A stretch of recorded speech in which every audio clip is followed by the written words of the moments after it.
Magandang araw PNU-ans! Nandito tayo ngayon sa pamantasang normal ng Pilipinas upang magbalita kung ano nga ba ang nangyayari sa loob ng tahanan ni Inang Pamantasan.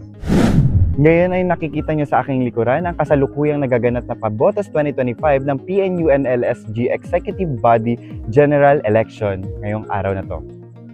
At syempre, dahil tayo ay PNU-ans, kailangan nating sanayin ang ating karapatan sa pagpili ng tamang leader na siyang mamumuno sa atin bilang mga estudyante.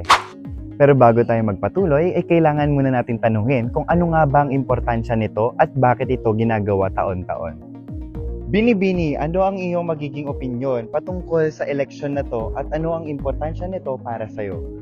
Para sa akin, bilang mag-aaral pa lang, kailangan nating i-exercise, kailangan nating gamitin yung karapatan natin na bumoto para sa mga susunod na leader ng ating pamantasan. Na kung gayon, sa tulong ng mga leader na ito, maisa sa katuparan yung mabuti at maayos na pamamahala. Yun lang.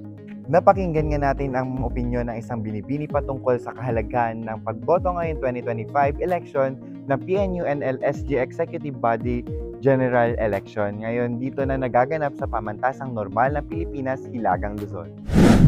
At ngayon, para mabuo ang ating PNU journey, ay kailangan nating bumoto ng tamang leader na siyang mamumuno sa buong pamantasan. Kaya, let's go!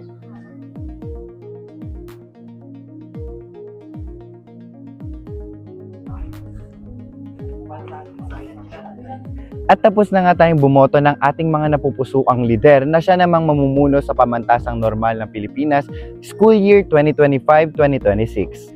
Kaya naman, muli, ako si Ginoong Garceleman Hampuy Ladaran, ang inyong Mobile Journ Report.